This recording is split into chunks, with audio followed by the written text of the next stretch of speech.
சொந்த காசில் சூனியம் வச்ச ட்ரம்ப். ஈரான் மீதான போரால் ரஷ்யாவுக்கு கொட்டப் போகுது பணமழை.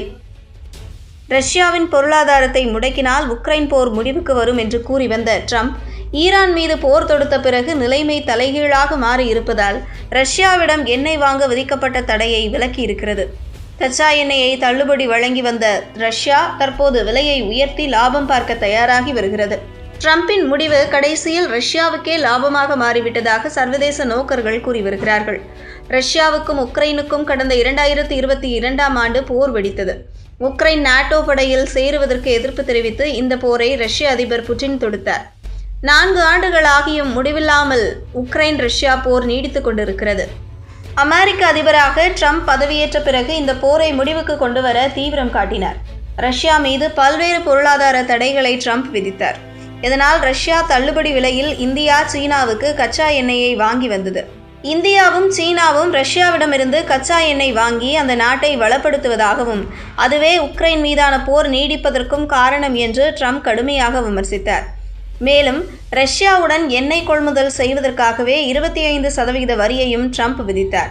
ரஷ்யாவை பொருளாதார ரீதியாக நெருக்கடிக்கு உள்ளாக்கி போரை முடிவுக்கு கொண்டு வருவதே ட்ரம்பின் வியூகமாக இருந்தது.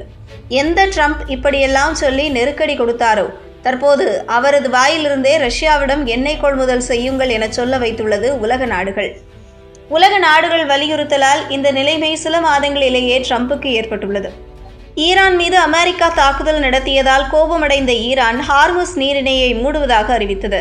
ஹார்முஸ் நீரிணை என்பது உலக வர்த்தகத்தின் உயிர் நாடி என்று சொல்லும் அளவிற்கு மிக முக்கியமான இடமாக உள்ளது. இந்த வழியாகவே பெருமளவு எண்ணெய் கப்பல்கள் பயணித்து வருகின்றன. தற்போது இந்த நீரிணை மூடப்பட்டதால் சர்வதேச அளவில் கச்சா எண்ணெய்க்கு தட்டுப்பாடு நிலவும் சூழல் ஏற்பட்டுள்ளது. ஈரானின் எண்ணெய் உற்பத்தி நிலையங்கள் இந்த வார இறுதியில் குண்டுவீச்சில் சேதமடைந்ததை தொடர்ந்து சர்வதேச அளவில் பெஞ்ச்மார்க் கச்சா எண்ணெய் விலை ஒரு பீப்பாய்க்கு $100 தாண்டி உயர்ந்தது. இது 2022ஆம் ஆண்டு கோடை காலத்திற்கு பிறகு ஏற்பட்ட மிக உயர்ந்த விலையாகும். அப்போது ரஷ்யா உக்ரைனில் முழுமையாக படையெடுப்பு தொடங்கிய போது சந்தைகளில் எண்ணெய் விலை திடீரென உயர்ந்தது. இந்த எண்ணெய் விலை உயர்வு உக்ரைன் போரின் செலவு காரணமாக உள்நாட்டு பொருளாதார நெருக்கடி உருவாகும் அபாயத்தை சந்தித்துக் கொண்டிருந்த ரஷ்யாவுக்கு முக்கியமான பொருளாதார பலனாக அமைந்தது. உலகளாவிய எண்ணெய் நெருக்கடி ஏற்பட்டுள்ள நிலையில் ரஷ்ய கச்சா எண்ணெயை இனி தள்ளுபடி விலையில் அல்ல, கூடுதல் விலையில் விற்கப்படும் வாய்ப்பு உள்ளது. மேற்கத்திய நாடுகள் விதித்துள்ள தடைகள் இருந்தாலும் இந்தியா மற்றும் சீனா ஆகிய நாடுகள் ரஷ்யாவிடமிருந்து எண்ணெய் வாங்குவதில் தீவிரம் காட்டி வருகின்றன.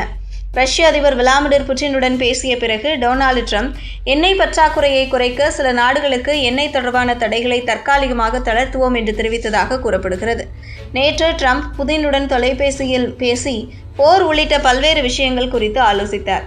புட்டினின் வெளிநாட்டு கொள்கை ஆலோசகர் யூரி உஷாகோவ் இதுகுறித்து கூறுகையில், வளைகுடா நாடுகளின் தலைவர்கள் மற்றும் ஈரான் அதிபர் மசூத் பெசஸ்கியான் ஆகியோருடன் நடந்த பேச்சுவார்த்தைகளுக்கு பிறகு மோதலை விரைவாக அரசியல் மற்றும் தூதரக வழியில் தீர்க்க சில யோசனைகளை புதின் முன்வைத்தார் என்று கூறியுள்ளார்.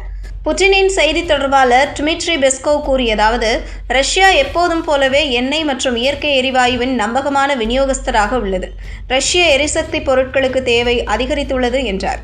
ரஷ்ய அதிபர் மாளிகை உதவியாளர் கிரில் திமிட்ரியோவ் தனது எக்ஸ் வலைதளத்தில் வெளியிட்ட பதிவில், எண்ணெய் அதிர்ச்சி சுனாமி இப்போதுதான் தொடங்குகிறது.